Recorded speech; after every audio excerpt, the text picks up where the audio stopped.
Salut tout le monde, bienvenue. Aujourd'hui, nous allons reprendre la lecture de L'Alchimiste de Paulo Coelho. Dans ma dernière vidéo, on a lu les 4 ou 5 premières pages. Je ne me rappelle plus trop. Mais on va continuer la lecture. Et si vous avez des questions, n'hésitez pas à m'envoyer un message soit sur Instagram ou de laisser un commentaire en dessous de mes vidéos.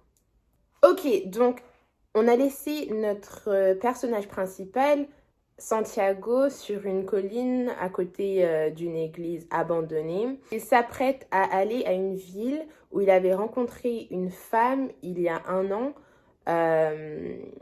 Et en fait, il n'arrête pas de penser à elle. Il parle à ses brebis de cette femme, tellement il est amoureux d'elle. Et ouais, en fait, il va dans cette ville... il va dans ce village-là parce qu'il vend de la laine, parce qu'il a des brebis, donc il vend de la laine.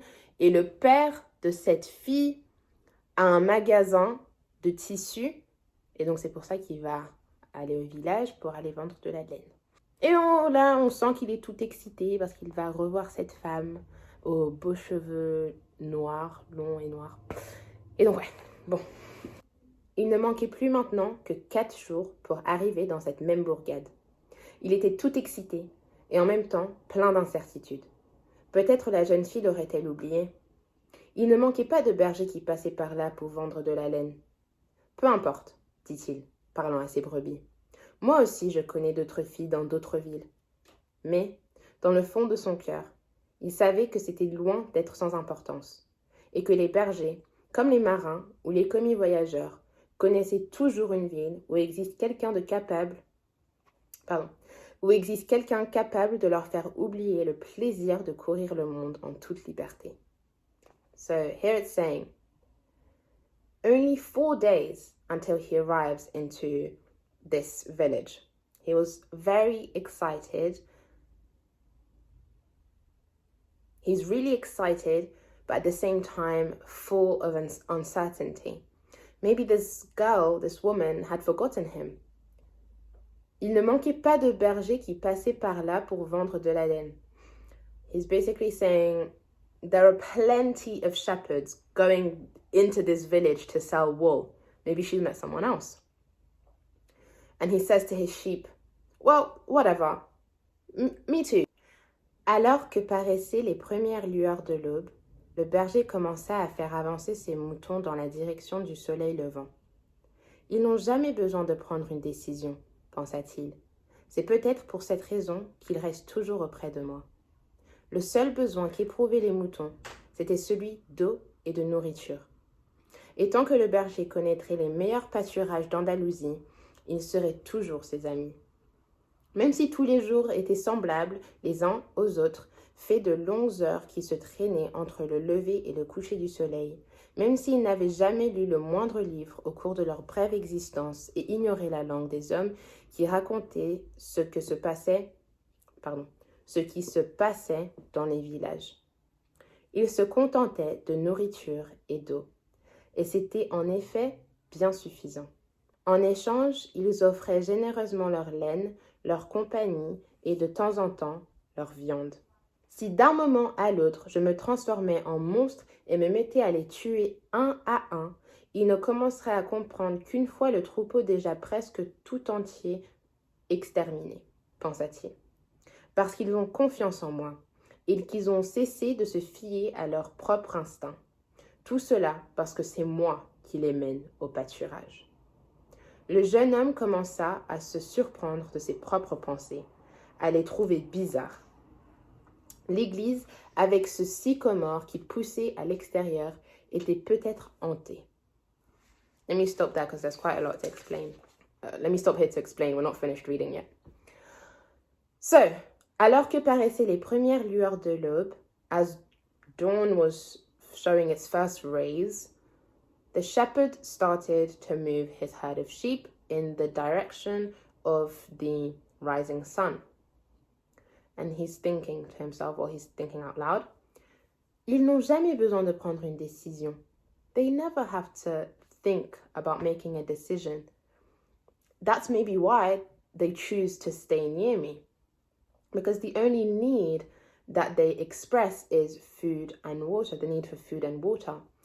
And him as a shepherd, as long as he knew the best routes in Andalusia, they would continue to follow him.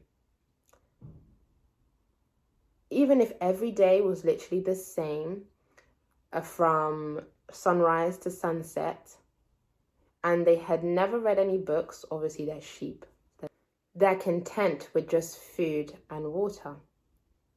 In exchange, en échange, ils offraient généreusement, they generously offered their wool, their company, and from time to time, de temps en temps, their meat, leur viande. Si, d'un moment à l'autre, if from one moment to the next, I transformed myself into a monster and started killing them one by one, they wouldn't notice until the herd was practically nearly extinct. Yeah. Because they have such trust in me that they stop following their own instinct. They rely on me. That's what he's saying. My sheep have so much trust in me, they stop following their own instinct and they just follow me. All because I am the one that leads them to food and water. Le jeune homme commença à se surprendre de ses propres pensées, à les trouver bizarres. The shepherd, the young man, started to be surprised by his own thoughts and found them very weird. L'église, the church, with the sycamore tree that was growing outside of it, was maybe haunted. That's what he was thinking. Let's carry on. Était-ce pour cette raison qu'il avait encore refait ce même rêve et qu'il éprouvait maintenant une sorte de colère à l'encontre des brebis, ses amis toujours fidèles? Il but un peu du vin qui lui restait du souper de la veille et serra son manteau contre son corps. Il savait que, dans quelques heures, avec le soleil à pic, il allait faire si chaud qu'il ne pourrait plus mener son troupeau à travers la campagne. À cette heure-là, en été, toute l'Espagne dormait. He was thinking maybe that the church that he was sleeping near or in was haunted. Was it for this reason that he had had the same dream 2 nights in a row? And il éprouvait maintenant une sorte de colère. He was feeling some sort of anger at the moment, because now he's thinking, these sheep, my loyal friends, they just follow me because I give them food and water. He drank a bit of the wine that was left from la veille, is the night before, the evening before, la veille. And tightened his jacket around his body. He knew that in a few hours, when the sun was going to be at its peak, it was going to be so hot that he'll no longer be able to lead his herd across the countryside. At that time, in summer, the whole of Spain was sleeping. The whole of Spain was taking a nap. And if you've been to Spain, that is true. Last summer, I went to Spain and I was just walking around outside I did a 40-minute walk at 2 p.m. or when the sun was at its peak. There was no one in the streets. I looked silly. I was sweating. Literally, I was breathing and sweating. At that time in Spain, especially in summer, you're napping. If you're doing anything else, I don't know for you. I've learnt my lesson, definitely. La chaleur durait jusqu'à la nuit. The heat lasted until the night. Et pendant tout ce temps, il lui faudrait transporter son manteau avec lui. But during all that time, even when it's going to be hot, he's going to have to carry his jacket with him. His coat. Manteau is, quite thick. Malgré tout, quand il avait envie de se plaindre de cette charge, il se souvenait que, grâce à cette charge, précisément, il n'avait pas ressenti le froid du petit matin. Malgré tout, taking all of that into consideration, even though it's annoying to have to carry his jacket, even when it's really hot, I had to switch to a camera that doesn't have really good quality because my phone ran out of storage. Well, anyway, where were we? Even though, when he wanted to complain, quand il avait envie de se plaindre de cette charge, of this charge, of having to carry his jacket when it's really, really hot outside. Il se souvenait que he remembered that this charge, even though it's annoying when it gets hot during the day, is the very thing that allows him to keep warm in the morning. Because, you know, it gets really cold in the morning, but as the day goes on, it warms up. So he's reminding himself to be grateful that he has a jacket that he can use during the morning when it's cold. Nous devons toujours être prêts à affronter les surprises du temps, songeait-il alors, et il acceptait avec gratitude le poids de son manteau. We always have to be ready to confront, to face on the surprises of time. Now, obviously he's talking about time, the weather, but that could have a double meaning. This book is full of many life lessons, let's say. It could also be telling us that we have to be ready for changes in the timelines of our lives. And he accepted with gratitude the weight of this jacket, the weight of this thing that is uncomfortable during some times of the day, but useful to him in other parts of the day. So, whilst a piece of clothing or something might not be useful in one season, it's definitely going to be useful in another season of your life. That's one kind of what I get from reading under the lines. Between the lines, not under the lines. Celui-ci avait donc sa raison d'être, comme le jeune homme lui-même. Au bout de 2 années passées à parcourir les plaines de l'Andalousie, il connaissait par cœur toutes les villes de la région et c'était là ce qui donnait un sens à sa vie. Voyager. So here I think something nice for you to know is par cœur. To know something by heart. Par cœur. He knew the villages and the regions of Andalusia by heart. Par cœur.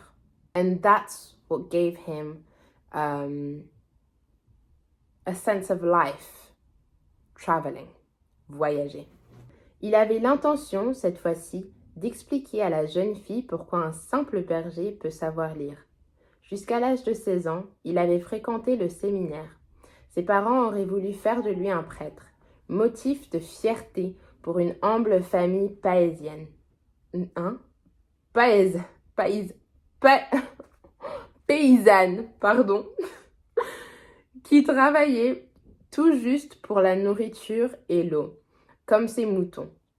Il avait étudié le latin, l'espagnol, la théologie, mais depuis sa petite enfance, il rêvait de connaître le monde. Et c'était là quelque chose de bien plus important que de connaître Dieu. Ou les péchés des hommes.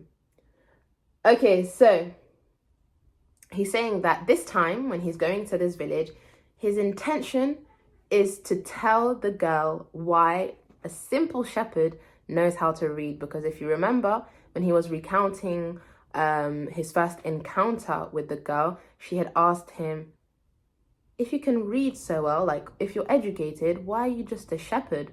And he didn't want to answer her because he didn't think she'd understand. But now, a year later, he feels ready to tell her why he's just a simple shepherd, even though here he tells us that he studied Latin, Spanish, and theology. His parents would have wanted him to become a priest because that would have given them some pride. Not pride, but something to be proud of, yeah, because they come from a humble countryside family that would just work for food and water. And he describes them as, not as sheep, but they would work for food and water like the sheep. That's what he was saying. But his dream was to know the world. Il rêvait de connaître le monde. And to him, that was something much more important than knowing God or the sins of man. Un beau soir, en allant voir sa famille, il s'était armé de courage et avait dit à son père qu'il ne voulait pas être curé. Il voulait voyager. So one evening, he went to see his family. Il s'était armé. He had armed himself, like he had, he had armed himself with courage, like his ammunition to face his dad and tell him that he didn't want to be a priest was his courage. So he went to his dad with courage and said, Dad, I don't want to be a priest. I want to travel the world. Des hommes venus du monde entier sont déjà passés par ce village, mon fils. Ils viennent ici chercher des choses nouvelles, mais ils restent toujours les mêmes hommes. Ils vont jusqu'à la colline pour visiter le château et trouvent que le passé valait mieux que le présent. Ils ont les cheveux clairs ou le teint foncé, mais sont semblables aux hommes de notre village. Mais moi, je connais pas les châteaux des pays d'où viennent ces hommes, répliqua le jeune homme.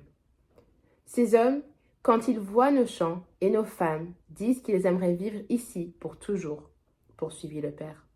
Je veux connaître les femmes et les terres d'où ils viennent, dit alors le fils, car eux ne restent jamais parmi nous. Mais ces hommes ont de l'argent, plein leurs poches, dit encore le père. Chez nous, seuls les bergers peuvent voir du pays. Alors, je serai berger. Le père n'ajouta rien de plus.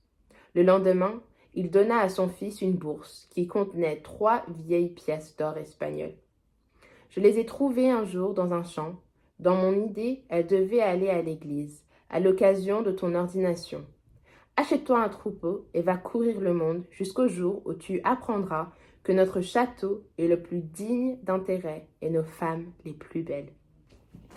Okay, so right now, we're reading the conversation that our shepherd, Santiago, had with his dad about not wanting to be a priest and wanting to travel the world instead. And his dad says, men from all over the world have already come to our village. They come here in search of new things, but they remain the same men. They go all the way to the hill to see the castle, and then they realize that their past was better than their present. They have light hair and tanned skin, but they resemble the men from our village. And Santiago says, but I want to know what the castles look like in the places these men come from. Then the dad says, these men, when they see our countryside, nos champs, when these men see our fields and our women, they say they would like to live here forever. That's what Santiago's dad said to him. Santiago says, well, I want to know the women and the fields of where these men come from, because they never stay in our village. Like, they never stay. They might say these things, but they never stay. So I want to see where they come from. And then the dad says, but these men have money. Like, they're loaded. Plein leur poche. Plein leur poche means they have so much money that their pockets are full. Where we're from, if you want to see the world, you need to be a shepherd. And Santiago says, okay then, I'll be a shepherd. The dad doesn't answer anything back, but the next day he gives to Santiago une bourse, a sum of money, that had 3 old pieces of Spanish gold, like coins, Spanish gold. And the dad basically gives this to him and says, well, I wanted to give this money to church when you were going to be ordained. But with this, buy yourself a herd of sheep, go see the world, and when you realize that, you were fine where you were, come back. He's being a supportive dad, but like, you can tell he's like, boy, you better go see and come back. Anyway, he says, yeah, où tu apprendras que notre château est le plus digne d'intérêt et nos femmes les plus belles. So he says, go travel the world, and then you will learn that our castle is the best, and our women the most beautiful. Et il lui donna sa bénédiction. So Santiago's father gave him his blessing to go travel the world, or the country. Le garçon, dans les yeux de son père, eut aussi l'envie de courir le monde. Le garçon is talking about Santiago. Santiago saw in his father's eyes the desire to travel. So his father probably gave him his blessing because it's also a dream of his to travel the world. And if he can't travel the world, he's going to allow his son to do so. So I don't know, so he can experience through his son, which I think is very sweet. Une envie qui vivait toujours en dépit des dizaines d'années au cours desquelles il avait essayé de la faire passer en demeurant dans le même lieu pour y dormir chaque nuit, y boire et y manger. We're going to stop here, but let me just explain the last bit. So Santiago sees in his father a want, a desire to travel that he has oppressed for decades by staying in one place, sleeping, working, eating in just the same village all his life to repress that feeling and that desire to travel and to see the unknown. So that's where we are. J'espère que cette vidéo a été utile pour vous. N'hésitez pas, encore une fois, à m'envoyer un message ou de laisser un commentaire en dessous de cette vidéo ou en dessous de ma dernière vidéo. J'espère vous voir dans la prochaine vidéo et je vous souhaite une bonne fin de journée. Gros bisous à tous. Ciao. Ciao. Salut.